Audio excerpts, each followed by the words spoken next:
there's a way to make an entrance. This is my destiny. It was now a conspiracy of witches. Download Veely today. The picturesque lagoon on which the iconic city of Venice was built has always been this former maritime power's lifeline, offering crucial protection from the mainland and easy access to the sea. But the very waters that were its historical ally also became Venice's greatest enemy, with recurrent flooding across vast tracts of the city. In a marvel of modern naval engineering and heavy lift technology, the Italian government and a consortium of private enterprises is building a 7.3 billion euro water barrier system to safeguard this romantic city of water for future generations.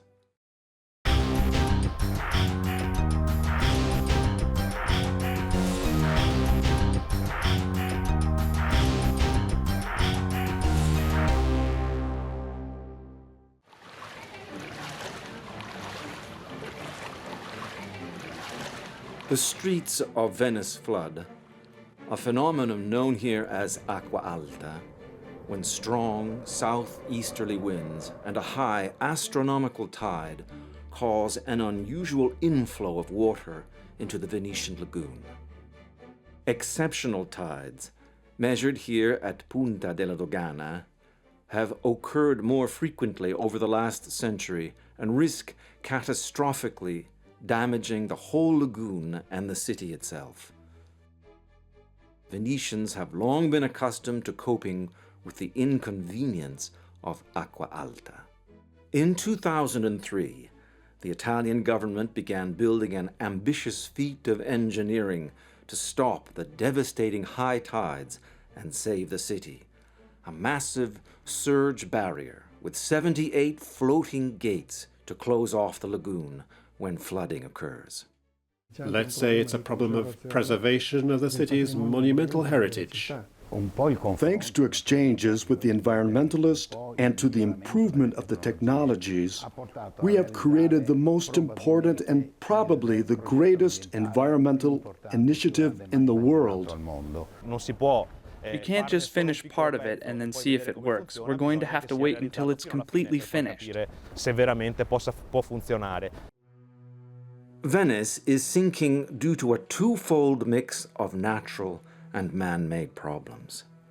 Climate change has caused the Adriatic to rise, but Venice also suffers from shifting plate tectonics, meaning the ground underneath the city is sinking.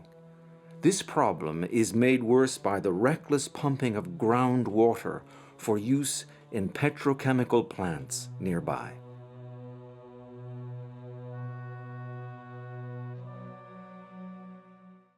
We estimate that the sea level has risen by 12 to 13 centimeters, so the sum of rising sea levels and the sinking soil totals about 25 centimeters.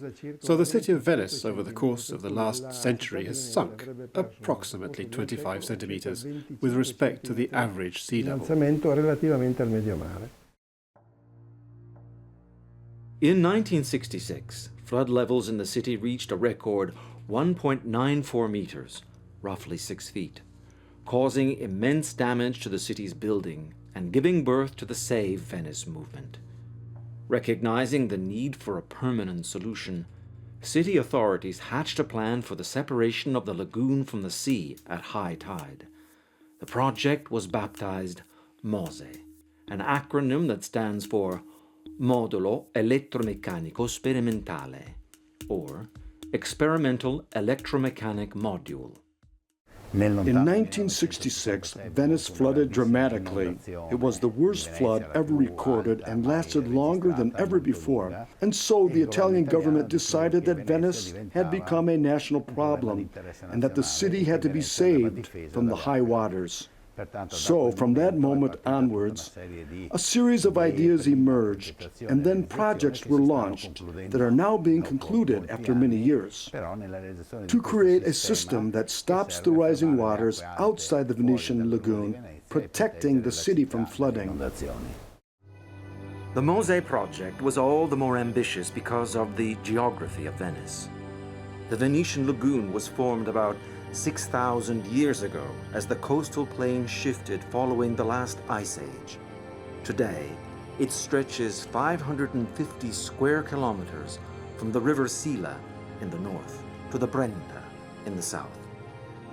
The city of Venice and the smaller islands around it altogether only account for 8% of the lagoon area, while 12% is permanently covered by open water and canals, and 80% is mudflats, tidal shallows, and salt marshes.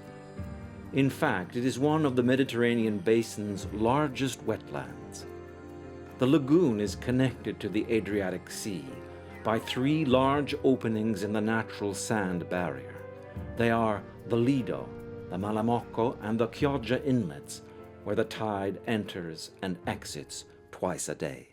The seawater enters the inlets and spreads gradually into the lagoon. From the inlets, it spreads along the canals. It goes faster along the canals, but also around the sandbanks and the deeper areas. And when the tide recedes, the sea level goes down, and the waters flow out of the lagoon inlets once again.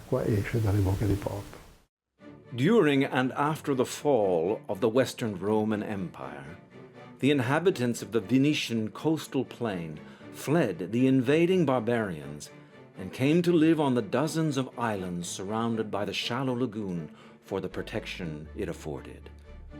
Over the centuries, the lagoon became a natural base for the great Venetian trading empire. The Venetians built their city by driving giant oak poles up to 4 meters into the muddy flats, effectively petrifying and preserving them. They put planks on top of these pillars and marble foundations on top of the planks. Over time, the Brenta and Sila rivers deposited in the lagoon, blocking the navigation channels, and Venetians found it necessary to redirect the rivers so they flow directly into the sea instead of into the lagoon. Large-scale naval engineering projects, including hydraulic pumping and the redirection of rivers, have been underway for centuries and have altered the natural evolution of the lagoon, creating canals and a number of artificial islands. Battling high and low water has been a part of Venetian life for hundreds of years. The Mose project, however, is the most complex and massive naval engineering project in the city's history.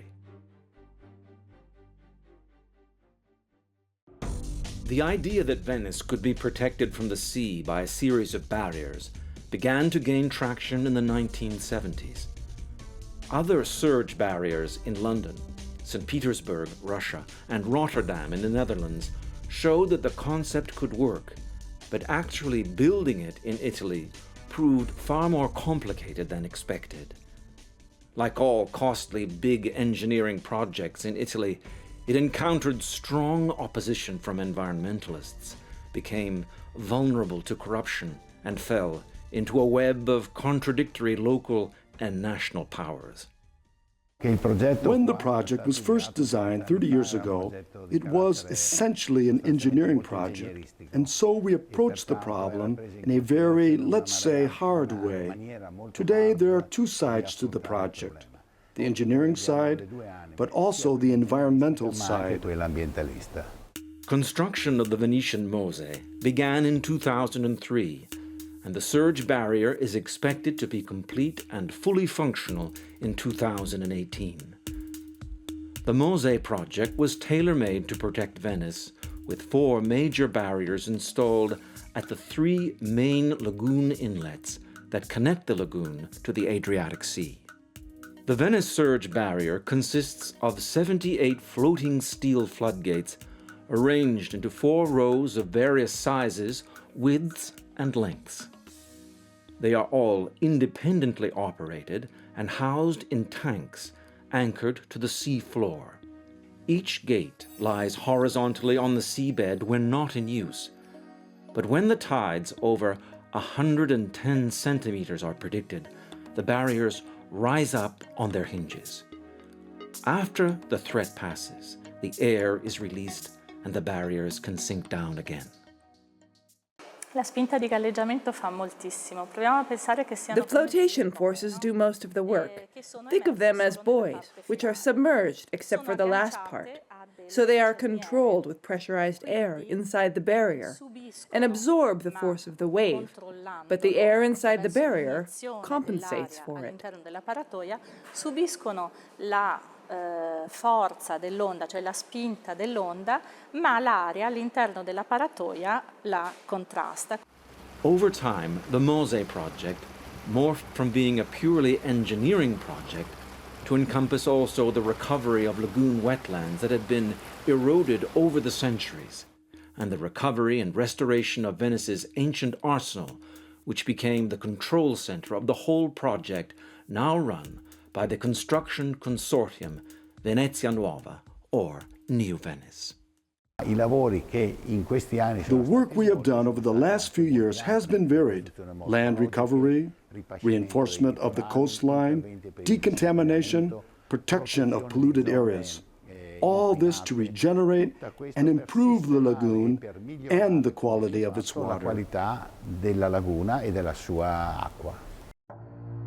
Over the course of a 15-year infrastructure project, the work has often been bogged down by political quagmires and kickback scandals.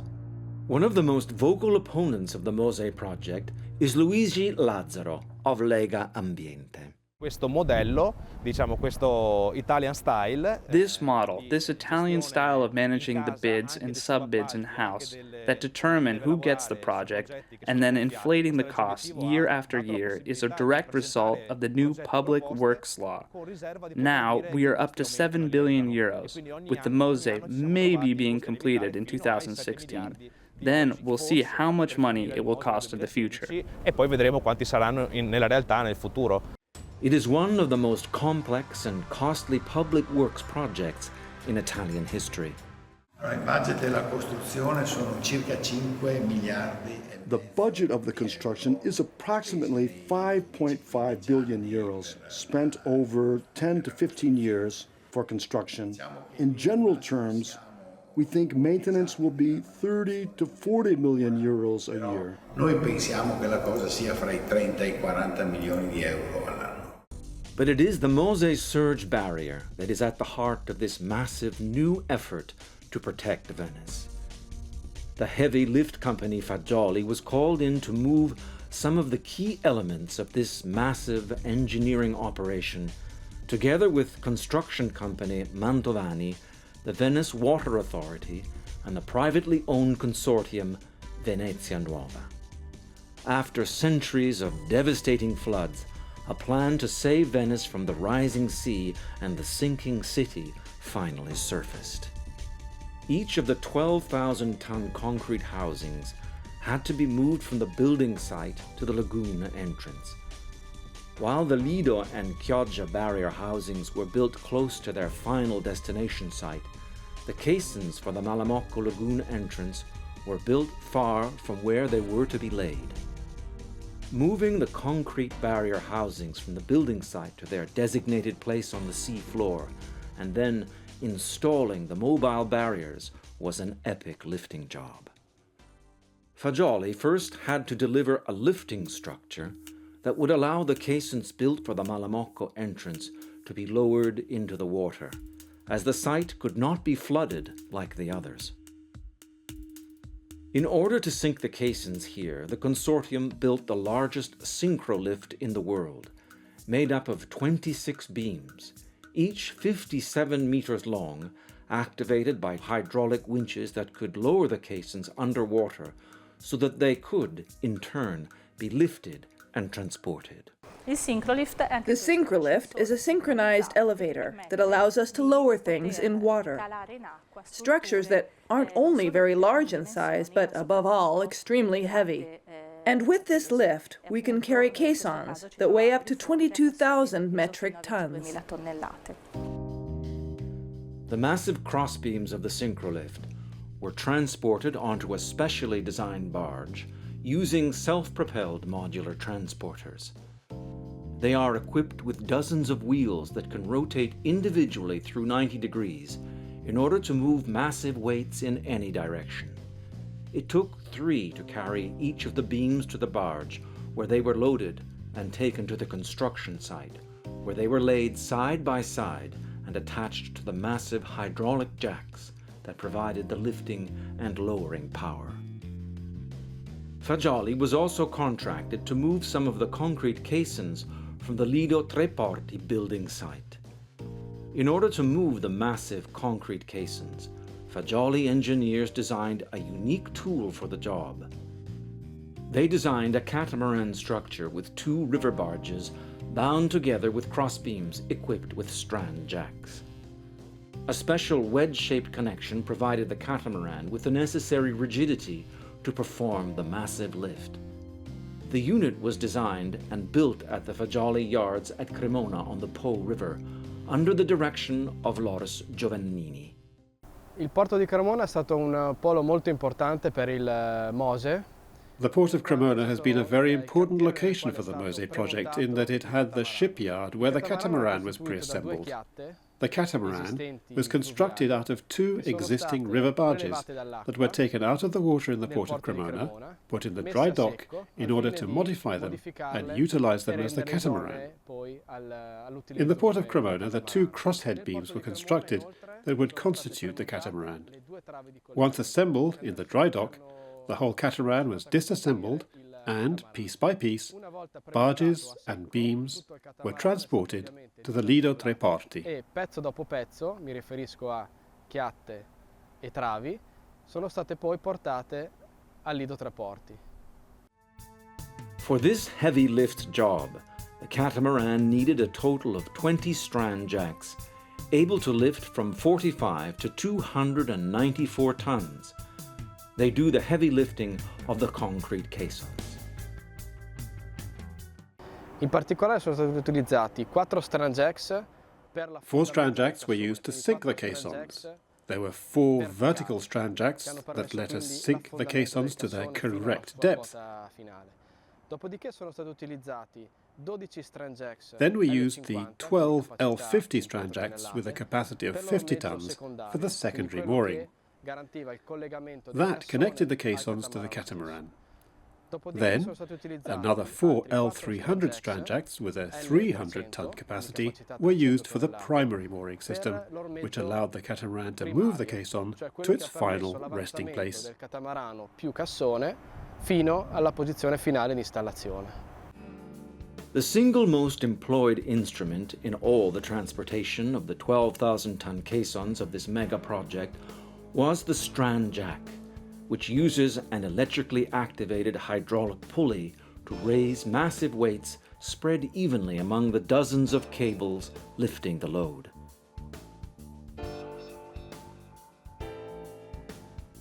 Strand jacks were famously used to pull the 100,000 tons of the Costa Concordia over 12 hours from a 60-degree list to the vertical in the 2013 parbuckling operation. In July of 2012, one of the massive concrete caissons on which the individual floating barriers were to be attached was ready to be moved. Once ready, the basin was flooded and the caissons started floating, but then had to be partially sunk by pumping the air out of the tunnels built inside them. 2 tugboats dragged the caissons one at a time out of the basin to a sheltered area. Though the caissons were secure, every safety precaution was taken to make sure nothing went wrong. Special propylene axle lines were fixed to the special transport trailers parked along either side of the shoreline. They crawled along with the slowly moving caissons. The heaviest lift of Italian history had begun. Once the caissons had arrived at the sheltered bay, the tugboats were disconnected and the launching operation began. The 2 tugboats were hooked up to the catamaran. The launching operations involved connecting the lifting points of the caissons to the catamaran for the so-called secondary mooring system. Il cassone è stato consegnato a Fagioli. The caisson was delivered to Fagioli already floating. It had a dry weight of 12,500 tons. It was connected to the catamaran Alpha inside the basin and then connected to the mooring system. Mediante delle cime di ormeggio. Arrivato esattamente sopra la zona di installazione. Once we reached the exact point of installation, the caisson was ballasted until it became very heavy. Then it was dropped down to the seafloor by the hydraulic pulleys, or strand jacks. Dal pelo libero fino al fondale marino. Once the structure had been connected, the catamaran was pushed by tugboats until it arrived over the underwater primary mooring system. Long wires called trench access lines showed the pathway or line to follow in order to get the concrete structure over the trench carved in the sea floor and reach the precise sinking point. Once in position, the caissons were ballasted and sunk using strand jacks positioned onto the catamaran.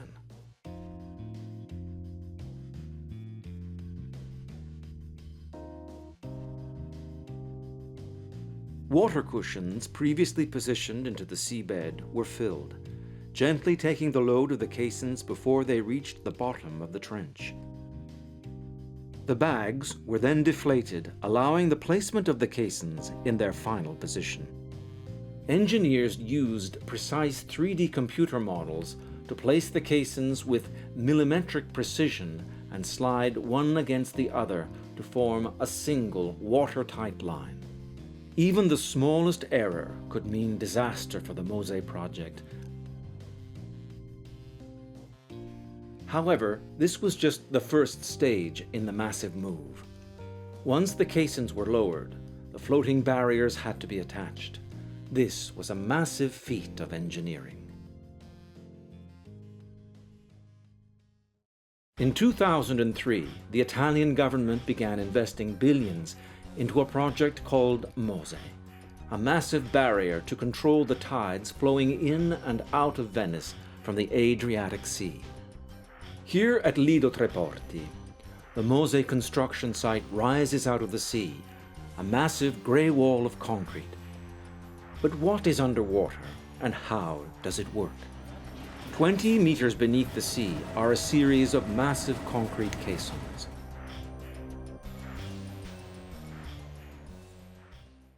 Every barrier has its 7 housing caissons and 21 gates and 2 service tunnels, one on each flank. Workers who build and maintain these undersea tunnels take a lift to the bottom of the shaft. It is an imposing labyrinth of metal, concrete, and cable.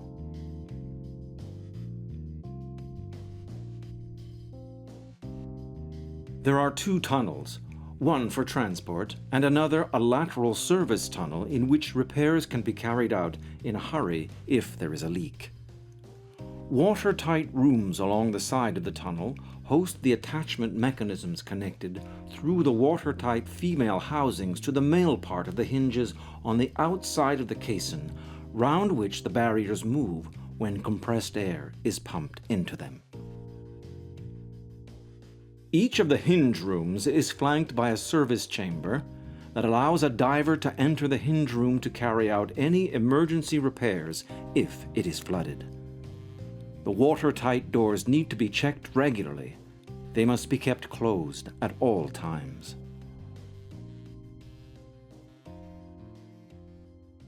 Each caisson was lowered and pulled against the next with millimetric precision, so as to make the whole length of the undersea tunnel completely watertight. The next phase in building the Mose is positioning the mobile barriers. Once again, the heavy lift company Fagioli was called into play. In this hangar in the Maghera port shipyard south of Venice, the massive yellow floodgate is finally ready to be moved. If you think moving a piano is hard, imagine this 210-ton steel box.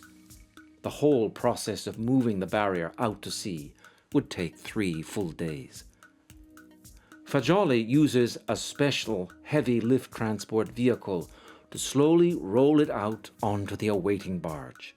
It is a tedious and dangerous process to move such a beast. Finally, at dusk, the barge transported it at a snail's pace, passing by San Marco after nightfall. A brief glimpse of the very city it is destined to protect. In order to do the final, most delicate phase of installation at daylight, the crew docks for the night.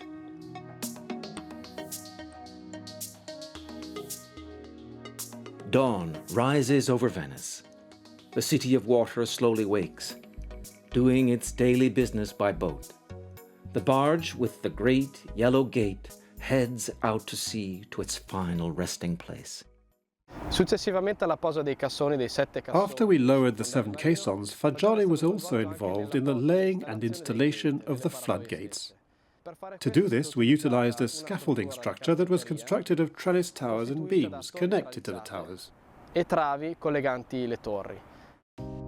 tailor-made system included a 4-tower structure with 2 crosshead beams on top, each equipped with 4 strand jacks, necessary to lower this gigantic 210-ton barrier into the water. The support structure was called the fishing beam, as it would be used to hook the mobile barrier with 14 by 14 axle lines. The axle lines had to be perfectly constructed.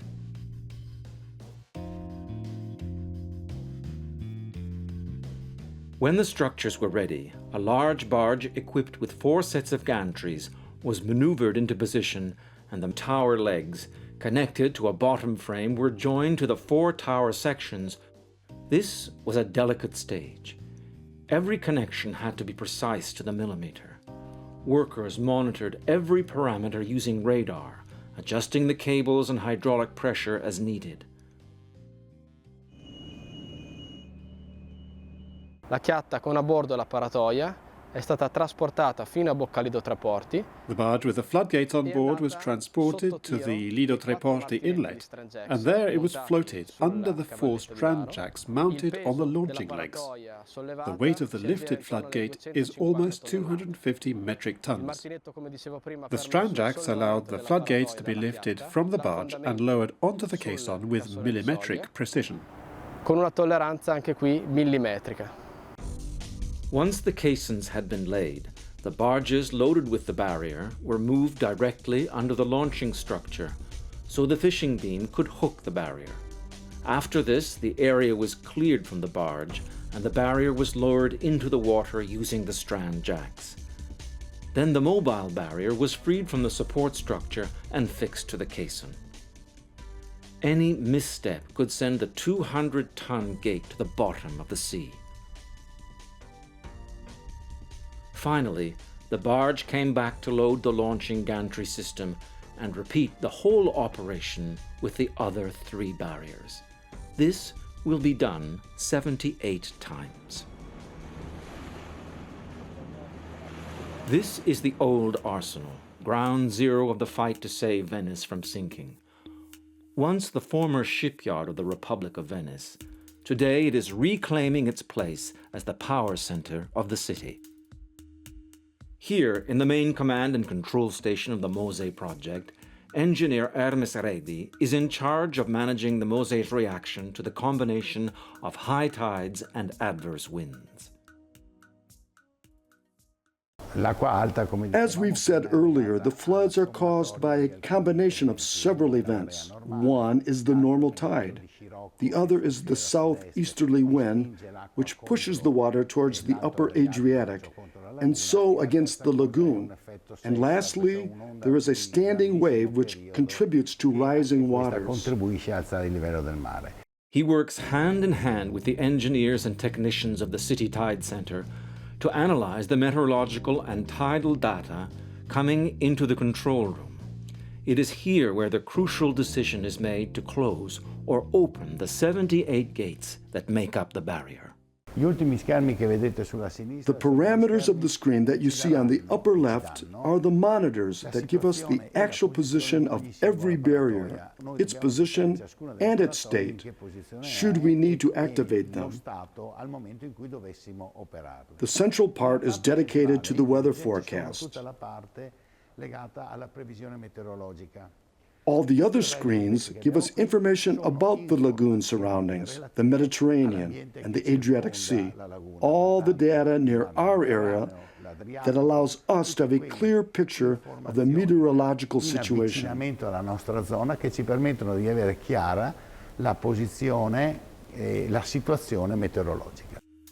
There are many parameters that determine exactly how many gates are opened, where and in what order. We can see normal tides, high tides, very high tides, and we can react to each individual situation differently. Today, science and technology allow for the forecasting of when flooding will happen, but there is a deadline. Siamo in grado di prevedere con giorni di anticipo la possibilità dell'arrivo dell'acqua alta e anche we are able to predict several days in advance when a flood tide will occur and to forecast the tides quite accurately. But obviously, as we get closer to the day of the flood tide, our ability to forecast what will happen improves. So therefore, the real moment to decide whether or not to close the lagoon with the flood barriers happens about 3 hours before the event, because at that time, we can determine with total certainty what is about to happen. Prima dell'avvenimento, perché in quel momento siamo in grado di prevedere con una precisione assoluta quello che capiterà. Multiple meteorological factors must be calculated. The decision was made to use the Mosè only when the tide is at 110 centimeters above average or higher. Under this scenario, flooding will still occur. Using various simulations, Venice authorities are able to determine with precision exactly what impact floodwaters of different levels will have on their city. Venice is underwater in a very small number of places when the sea rises 80 centimeters above the average sea level. But the areas subject to this flooding, as you can see, are the most famous areas of the city. St. Mark's Square is the first to flood, and Rialto immediately afterwards. But when the water level rises to 100 centimeters, 1 meter, above average, St. Mark's Square is completely underwater, and some smaller streets begin to have some problems. At 110 centimeters, the famous rubber boots become a necessity to get around the city. At 130 centimeters, the city isn't completely flooded, but it is certainly completely impacted, which means that not only the ground floors and not only the shops are flooded, but the storerooms can't be used, and people can't get around freely. At 140 centimeters, rubber boots are no longer any help, and the city becomes extremely difficult to navigate. But it is the epic flood levels like that of 1966 that are the biggest worry. Basically, in that situation, Venice is completely underwater. Once the Mosè has been activated, the 78 single barriers emerge from the seabed in groups of 4, effectively creating a wall between the lagoon and the sea. A control system keeps the inclination of the gates when closed at approximately 45 degrees, constantly adjusting the water inside.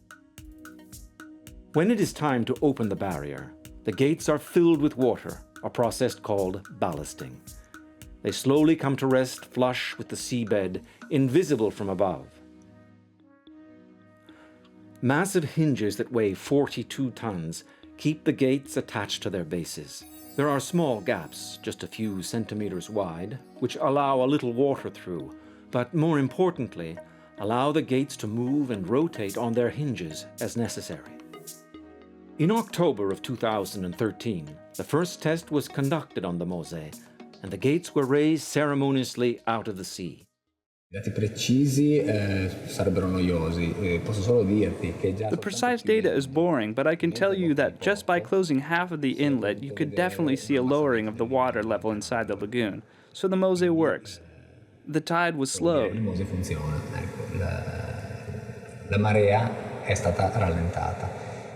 However, there is more to the Mose than simply massive engineering. Over the years, despite the scandals attached to it, the Mose has contributed to restoring other areas of the Venetian lagoon, but even those efforts are not without controversy. In an effort to preserve the uncontaminated natural environment, environmental groups often oppose big civil works like the Venetian Mose barriers. In this case, however, the ecosystem in question is far from natural. Sediments carried by the many inland rivers originated from the lagoon itself in ancient times by sinking and consolidating below sea level. For the Mose, new concrete walls and embankments were built, and even a brand new artificial island was created at the northernmost Lido Inlet to host all the service buildings that control the barriers. On one side of the island is a lock system, a deep canal for tankers and cruise ships, and on the other side is a shallower canal leading north. However, not everyone agrees that the lagoon should be open to large ships at all. In Italy, there have already been disasters associated with large naval vessels. If one of these ships were to sink in the lagoon close to Venice, it would be catastrophic both for the environment and the residents alike. It has made the city slave to the passing of these gigantic ships, ships that could very possibly create a legitimate threat of accident. Accidents like the ones that have unfortunately happened in this country, like on the island of Giglio with the Costa Concordia and the port of Genoa, two extremely grave incidents that have created terrible damage. If Mose is to be successful, it needs to be complemented by projects that will restore the lagoon's natural structure and build up its natural defenses. The part of the project that concerns the lagoon is one of the most urgent aspects of the work, because it is necessary for environmental restoration of the deteriorated areas of the lagoon, but also the shore. The moment in which the floodgates prevent the tidewaters from entering the lagoon from the sea will spread out back along the shore, and so we had to reinforce the shore for this reason. Some of these measures include improving water quality by dredging the canals, which improves the water exchange in the inner lagoon areas, securing runoff from dumps and industrial areas, reinforcing the seawalls surrounding Venice's island and canal banks, and restoring thousands of kilometers of salt marshes. Polluted sediment was removed from canals, but where was it taken? There is concern, due to some of the corruption scandals surrounding the project, that the mud polluted by heavy metals may not have been properly disposed of. And what about the 49 kilometers of new beach? Where did it come from, and who will manage it? There is a risk here, just like in other places, from the excavation that brings in soil from the southern part of the lagoon, which is obviously polluted, and has been since the 60s, by petrochemicals deposited in the seabed from the Marghera industrial area. Another concern is the impact Mose closures might have on the lagoon water quality. It is the sea itself that is responsible for keeping the lagoon waters clean, since there is no sewage system and black water is released into the lagoon. Some worry that closing the lagoon more frequently could tip this delicate balance. It's the job of the sea and the tides to clean out the lagoon, and they come into the lagoon and they leave the lagoon twice a day. Clean water comes in, picks up the waste, and takes it back out into the open sea. Experts predict that sea levels could rise between 25 and 50 centimeters between now and the end of the century. At the same time, Venice is sinking 1 millimeter annually. The more frequent the floods, the more often Mose must be used. The frequency of the flooding could increase significantly between now and the end of the century, so the need to close the Mose barrier could increase from the present 5 times a year to up to 100 or 150 times a year, or even 200 times. And closing the barrier so often could have an impact on the quality of the waters of the lagoon and the city itself. Importante sulla qualità delle acque interne alla città e alla laguna stessa. University of Padua professors are proposing a companion solution to the Mose, an audacious plan to raise Venice by pumping water into a soil and rock layer beneath the city. Our proposal is to raise the city by taking seawater and building wells 700 to 800 meters deep, and then pumping the water into the rocks at that depth. Venice will rise. We have calculated that over 10 years it could rise as much as 25 to 30 centimeters very gradually. Critics say the Mose project may go down in history as little more than a concrete icon of corruption and waste if it's unable to protect Venice. It doesn't give any guarantees to the city that it won't flood, because with a meter or a little over a meter of water washing up here in Piazza San Marco, the city already has problems. In truth, this won't stop. Either way, Mose is here to stay. While Mose officials say corruption scandals were reprehensible, that does not change the fact that Mose is a naval engineering feat of incredible proportions. The work, in my opinion, is of extraordinary seriousness and quality.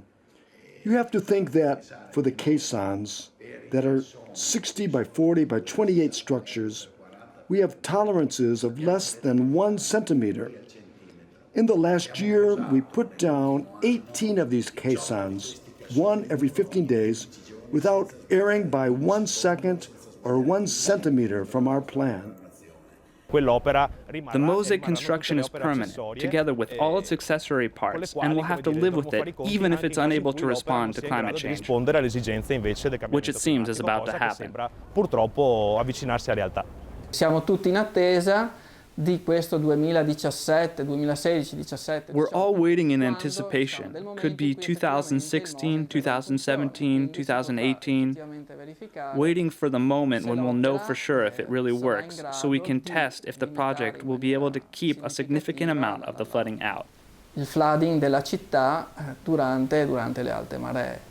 After it had been pushed back several times due to the ongoing public works investigation underway, the Consortium of New Venice has determined a new June 2018 date for completion of the Mose project.